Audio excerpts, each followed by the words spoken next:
गुरुदेव। मस्जिद और गिरजाघर में ईश्वर की खोज, परमात्मा की खोज में जब अनेक साधुओं महात्माओं के साथ में रहने से, उनके सेवा करने से परमात्मा नहीं मिला, तो स्वामी जी ईसाइयों के गिरजाघर चर्च में गए। पादरी से मिले। पादरी ने जैसा बताया वैसा सब किया, लगन के साथ किया, लेकिन ईश्वर का साक्षात्कार नहीं हुआ। तब चर्च के प्रार्थना और आराधना आदि को भी छोड़कर वहाँ से चल दिए। फिर इस्लाम धर्म के मस्जिद में गए। वहाँ मौलवियों से संपर्क किए। मौलवी ने इनको देखकर कहा कि तुम्हें खुदा मिलेगा, पहले अपना जनेऊ तोड़कर फेंक दो, फिर जैसे मैं कहता हूँ नमाज अदा करो।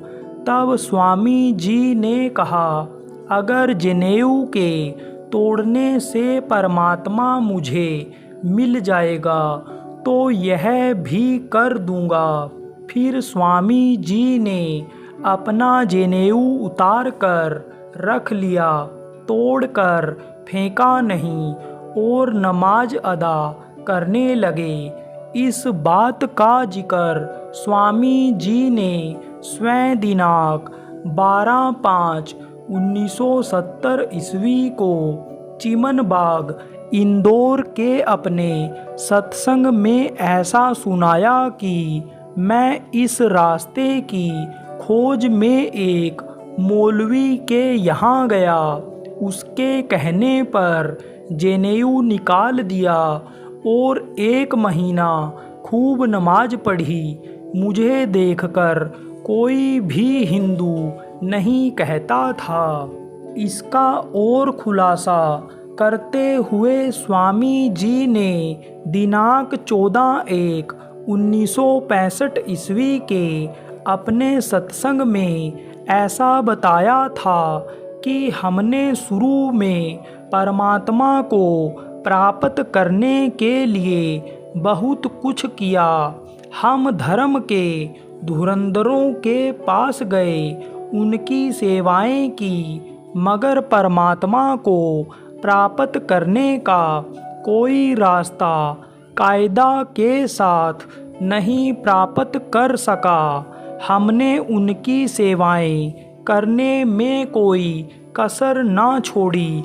झूठे बर्तन मांजे, रोटियां बनाकर खिलाई, झाड़ू लगाई, कपड़े धोए, मगर जब कुछ ना मिला तब मुसलमानों के मुल्ला जी के पास भी गए। उनके बताए सभी काम किए, बर्तन मांजे, नमाज अदा करते रहे। एक दिन मुल्ला साहब हमें नमाज पढ़ा रहे थे। हमारे आगे खुदा को नमाज अदा कर रहे थे। तब हमें सिखाया कि इस तरह नमाज पढ़ते रहो। जब हम नमाज में लग गए तब मुल्ला साहब गायब हो गए। जाकर देखा तो एक बकरे को हलाल कर रहे थे। उसी समय हमने कह दिया कि मुल्ला साहब, आप खुदा से हमको नहीं मिला सकते। जो काम आप कर रहे हैं इसमें खुदा नज़र नहीं आता। कह दिया था कि अगर आप खुदा से मिला देंगे तो उसी वक्त हम जनेऊ तोड़ देंगे और जो कुछ कहेंगे वह भी कर देंगे। स्वामी जी महाराज ने इस बात को दिनांक 23/3/68 को ब्यावर राजस्थान के अपने सत्संग में भी ऐसा बताया था कि मैंने उस प्रभु को पाने के लिए नमाजें भी पढ़ी, गिरजाघर भी गया, तब यह दाढ़ी नहीं थी। उस समय देखा, चद्दर फैला दिया, नमाज पढ़ी, पर कुछ नहीं। किसी ने टुकड़े फेंके, खाए और चल दिए। अयोध्या में ईश्वर की खोज, दाल रोटी मंतर। ईश्वर की खोज में स्वामी जी अयोध्या गए। वहाँ के साधु सन्यासियों से संपर्क करने लगे। वहाँ कुछ दिन रहे। सर्वत्र ईश्वर को पाने का रास्ता पूछते रहे। इस पर उनको वहाँ किसी साधु महंत ने संतोषजनक उत्तर नहीं दिया।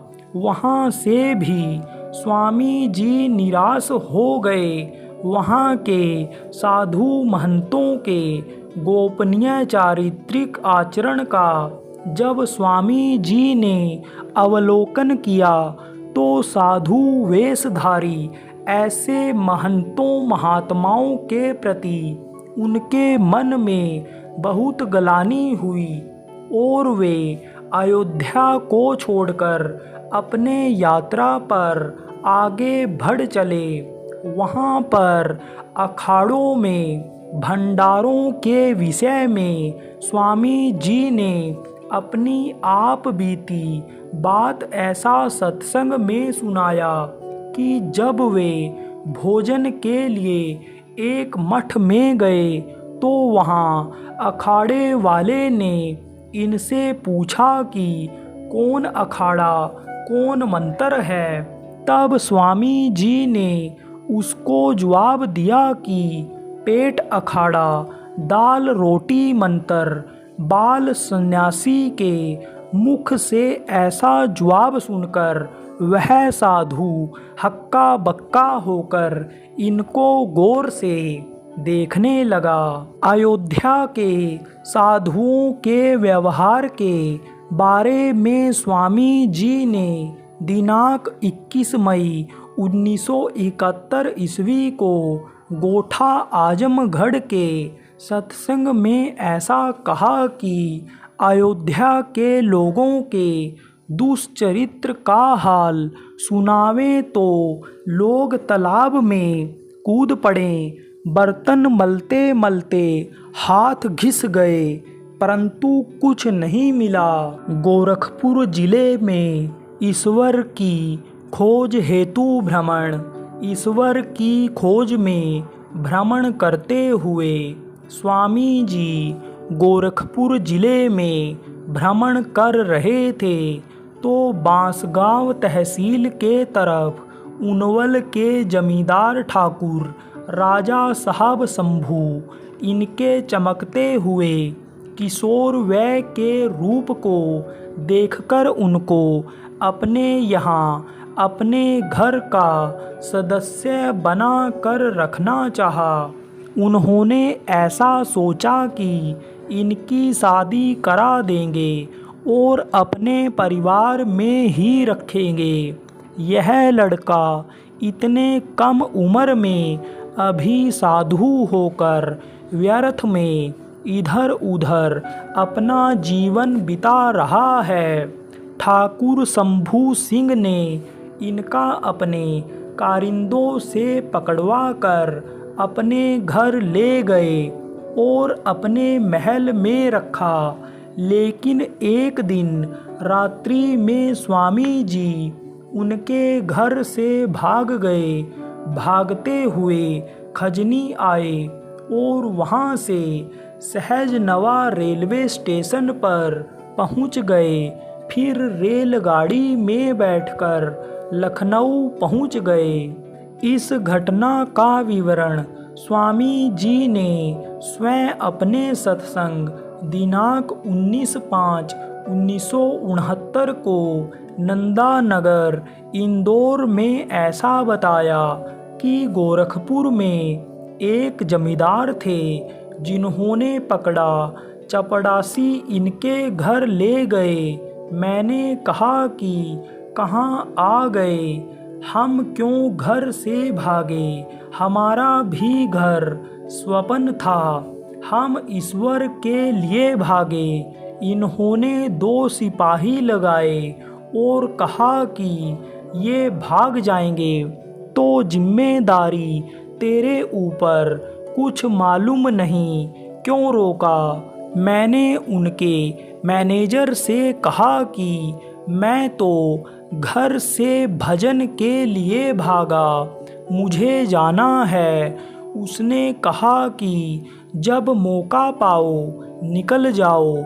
मैं रात को 2 बजे पेशाब करने उठा और फिर आकर सोने लगा। सिपाहियों ने समझा कि मैं सो गया, वे भी सो गए। मैं भागा ऐसे रास्ते से कि जिससे कोई ना जा सके।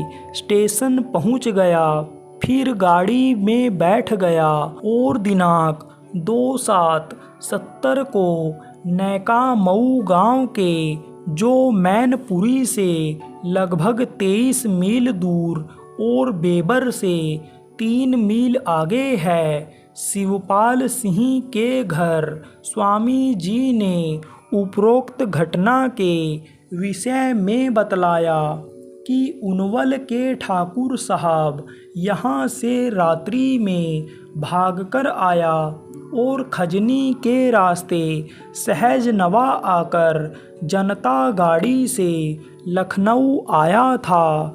ठीक उसी के बाद मैं ठाकुर शिवपाल सिंह से मिला। उसके बाद बराबर इस रास्ते आते जाते यहाँ रुकता हूँ और स्वामी जी ने इस घटना को दिनांक 19/7/1964 ईस्वी को झुंडिया गांव, गोरखपुर जिला में साढ़े 4 बजे के सत्संग में ऐसा बतलाया था कि मैं उनवल के राजा शंभू सिंह के यहाँ रहता था। इसी खजनी के रास्ते गया। वे कहते थे कि मैं ज़मीन दे दूंगा, शादी करा दूंगा और रहो। मैं रात को 3 बजे निकल भागा जब मेरे पास पैसे नहीं थे। नेका मऊ गांव में रहना। गोरखपुर से भागकर स्वामी जी जब लखनऊ पहुँचे तो लखनऊ से सीतापुर की ओर आने वाली रेलगाड़ी में बैठकर सीतापुर आ गए और सीतापुर स्टेशन पर उतरे। वहाँ शिवपाल सिंह निवासी ग्राम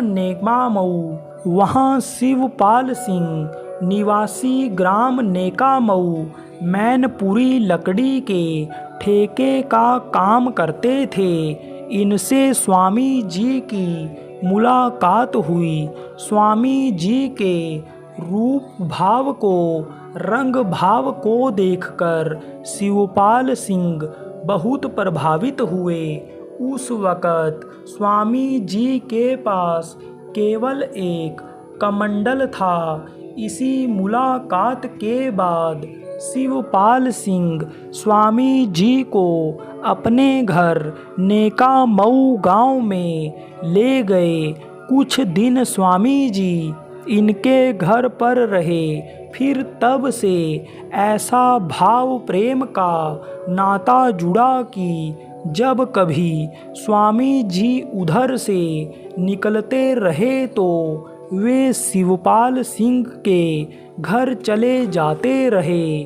दिनांक 30/11/1970 को जब स्वामी जी अपने प्रेमियों के साथ इनके घर पहुँचे तो शिवपाल सिंह, जिनकी उम्र उस समय लगभग 50 या 55 वर्ष की रही होगी, बतलाए कि इधर से आते जाते मेरे घर पर बराबर स्वामी जी आते रहे हैं, लेकिन मैं इनको कभी समझ नहीं पाया था। उन्होंने स्वामी जी के उस वक़्त के रूप, रंग, रहन सहन के बारे में इस तरह से बताया कि मुझे अपने इस शक्ति का परिचय स्वामी जी नहीं दिए थे, वे स्वयं मेरे यहाँ आते रहे और जो कुछ घर में रूखा सूखा रहा उसे बड़े ही श्रद्धा से पाते रहे। परंतु मैं क्या जानूं, मैं तो जैसे और महात्मा को समझता था उसी रूप में स्वामी जी को भी मानता था। वह तो हमारे बिल्कुल घर के मालूम होते थे। यह भी मुझे पता नहीं लग पाता था कि यह किस तरह के महात्मा है। इसमें कोई ढोंग पोंग मैंने आज तक नहीं पाया। ऐसे ही सादे वेश में यह रहते थे, परंतु मैं इनको नहीं पहचान पाया। मेरे साथ इनका बहुत समय बीता है, जिसका वर्णन तो बहुत कठिन है, और इनकी विभिन्न लीलाओं को मैंने देखा परंतु समझ नहीं पाया। स्वामी जी मेरे घर पर आए तो कुछ दिन तक रुके रहे और अपना ईश्वरीय भजन इत्यादि किया करते थे। स्वामी जी कुछ समय बाद मेरे घर में इतना हिल मिल गए कि यही मालूम होता था कि घर के यही मालिक हैं। अगर कोई आ जाए तो स्वयं घर में जाते थे तथा उसकी सब सेवा स्वयं करते थे। स्वामी जी महाराज की उस समय पूरी युवा अवस्था थी तथा तंदुरुस्ती बहुत अच्छी थी। वैसा नौजवान मुझे कहीं नज़र नहीं आता था। शरीर बिल्कुल शीशे की तरह थी और भोजन बहुत ही कम करते थे। कोई घी दूध भी नहीं खाते पीते थे। सादा भोजन स्वामी जी को बहुत पसंद था। स्वामी जी महाराज को उस समय दाढ़ी मूछ भी नहीं आए थे। ललाट दूर से ही चमकता था। बड़ी बड़ी आँखें काली भौहों के बीच में बड़ी ही मनमोहक लगती थी। भरा हुआ चेहरा और शरीर अच्छा मोटा ताज़ा था। स्वामी जी काम भी खूब करते थे। जिस काम को हम लोग नहीं कर सकते, आलस करते रहे, उसे वे स्वयं कर डालते थे। वे यही कहते थे कि कोई भी कार्य करने में आलस नहीं करना चाहिए। स्वामी जी महाराज जितने मोटे ताजे थे उतना ही फुर्तीले भी थे। पैदल चलने में भी बहुत तेज थे। हम लोगों को तो देखने में यही आया कि स्वामी जी महाराज जैसे सोते ही नहीं थे। पता नहीं क्या करते थे, यह बात तो वही जाने। स्वामी जी महाराज के काले घुंघराले बाल पीछे से तथा आगे से बहुत ही अच्छे लगते थे। वह तो केवल मन में ही अंकित है। भला मैं किस तरह उसका वर्णन करूं। स्वामी जी महाराज को जो उस समय देखा होगा उसको आज भी उनकी मोहनी मूरत का ख्याल रह रह कर आता होगा। इस प्रकार से स्वामी जी महाराज उसके बाद से बराबर आते जाते रहे और बराबर यही कहते थे कि अभी मैं ईश्वर की खोज में लगा हूँ। कई बार यही बात बताते रहे। कभी अकेले आते थे और कभी एकाध साधु लोगों के साथ भी आते थे, और जब तक मन में आवे तब तक रहते और जब मन में आवे तो चले जाते थे। एक बार स्वामी जी बहुत निराश से आए। यही मालूम होता था कि कोई वस्तु स्वामी जी महाराज की लुट गई है। मुझको बुलाए, शिवपाल सिंह यहाँ आओ। मैं गया। स्वामी जी बिल्कुल भाई सरीखे बात करते थे।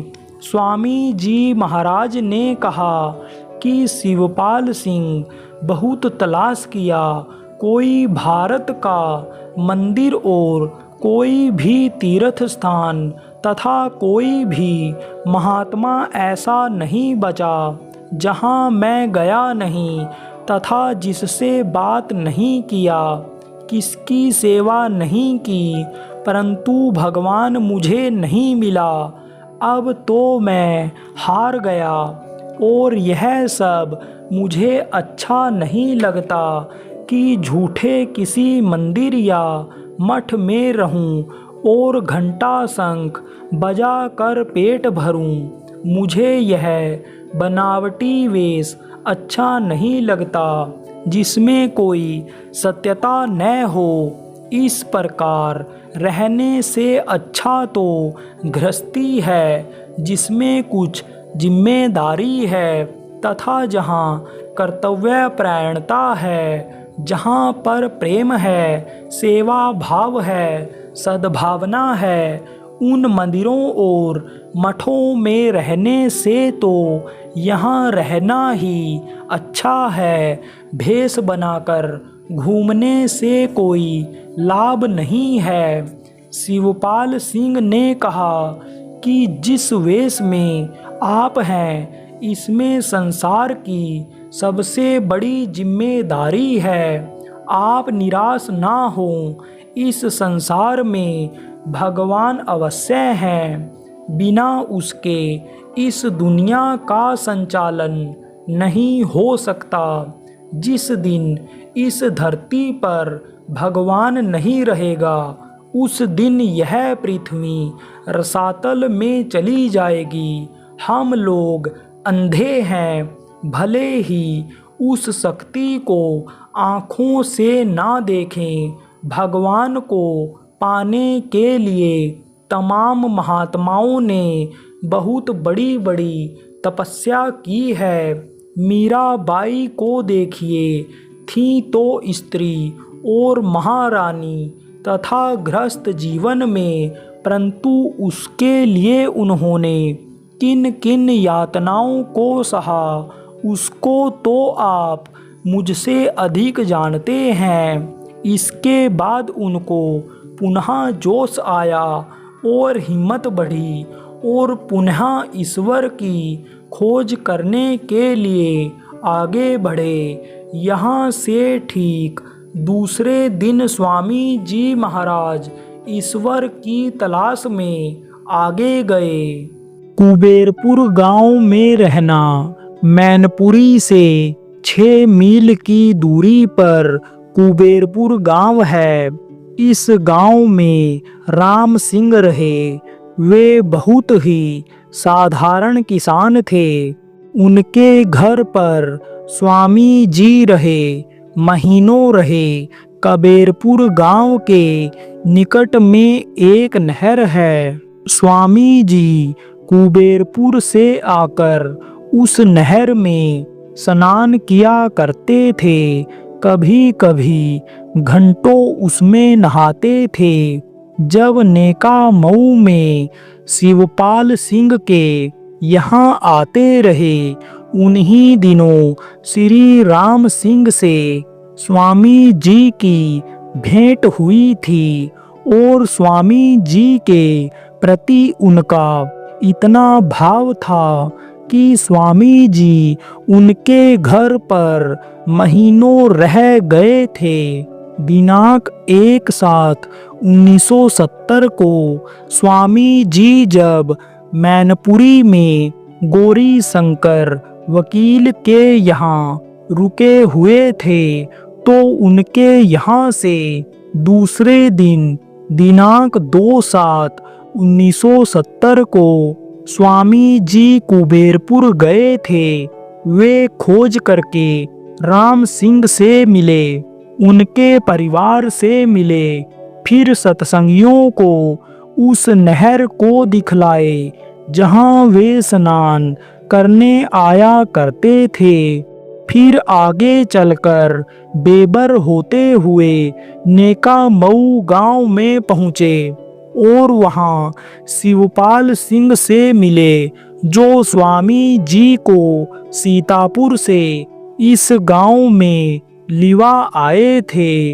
राम सिंह से मिलकर और शिवपाल सिंह से मिलकर स्वामी जी बहुत ही प्रसन्न हो रहे थे। नैमिषारण्य तीर्थ में ईश्वर की खोज। नेकामऊ, कुबेरपुर, मैनपुरी और सीतापुर में जब स्वामी जी रहे, उन्हीं दिनों नैमिषारण्य तीर्थ में ईश्वर की खोज में भ्रमण किए। वह पुराना तीर्थ स्थल है। पुराणों में आता है कि 88,000 ऋषि मुनि यहीं एकत्रित हुए थे और भागवत आदि अनेक धर्म ग्रंथों की रचना जीवों के कल्याण हेतु इसी स्थान पर ऋषियों ने किया था। इस धर्म क्षेत्र में स्वामी जी वहाँ रहने वाले अनेक साधु महात्माओं से मिले और ईश्वर को पाने का सच्चा रास्ता पूछते रहे, मगर किसी ने भी सच्चा रास्ता नहीं बताया। तब वहाँ से निराश होकर स्वामी जी ईश्वर की खोज में आगे चल दिए। प्रयाग में ईश्वर की खोज। माघ का महीना था। प्रयाग संगम पर साधु महात्माओं का जमावड़ा लगा था। भिन्न भिन्न मत मतांतरों संप्रदायों के अखाड़ों के तंबू माघ मेला में लगा था। वे माघ मेला में आए अनेक साधु महात्माओं महंतों से मिलने जुलने लगे। उनके अखाड़ों में रहकर उनसे परमात्मा को पाने का रास्ता पूछते रहे। वहाँ अनेक महात्मा के यहाँ रहकर परमात्मा को पाने की उत्कट लालसा में तरह तरह की उनकी सेवा किए। उनके झूठे बर्तनों को खूब रगड़ रगड़ कर साफ किए। बर्तन मलते मलते स्वामी जी के हाथों में छाले पड़ जाते थे, फिर भी लगन से पूरी सेवा करते थे। अनेक पंथ संप्रदाय के महात्माओं की वहाँ सेवा किए, लेकिन इन्होंने पाया कि उतना सेवा करने पर भी कोई महात्मा महंत इनको भोजन करने के लिए नहीं पूछते थे और कई बार इनको भूखे पेट रह जाना पड़ा। फिर भी ये कुछ नहीं कहते थे और जिज्ञासा से महात्माओं के रहन सहन, उनके भाव भक्ति को गहराई से देखते थे। उन्हें समझने और सीखने की कोशिश करते रहे। इनकी सेवा से प्रसन्न होकर सेवा करवाने के लालच में कई महात्मा इनको अपना चेला बनाना चाहते थे। उनके आंतरिक भाव अच्छे नहीं होते थे। कई महात्मा तो इनको अपने अखाड़े में रखने के लिए आपस में लड़ने लग जाते थे। एक महात्मा कहते कि इनको हमारे यहाँ रहना है, तो दूसरा महात्मा कहते कि तुम्हारे यहाँ नहीं, ये मेरे पास रहेंगे, हम इनको खाना देंगे। सभी महात्मा इनकी तंदुरुस्ती और निस्वार्थ मेहनत की सेवा को देखकर ही इनको अपना चेला बनाकर पास रखना चाहते थे। ये साधुओं के अनेक अखाड़ों में सेवा करते रहे, लेकिन महात्माओं के आपसी झगड़ों को देखकर जब इन्होंने पाया कि वहाँ किसी भी महात्मा के पास परमात्मा को पाने का सही युक्ति नहीं है, इनमें केवल वेशभूषा, ताम झाम और लकीर की फकीरी ही है, तो वे बहुत निराश हो गए और प्रयाग संगम को भी छोड़ देने का मन में पक्का इरादा बना लिए।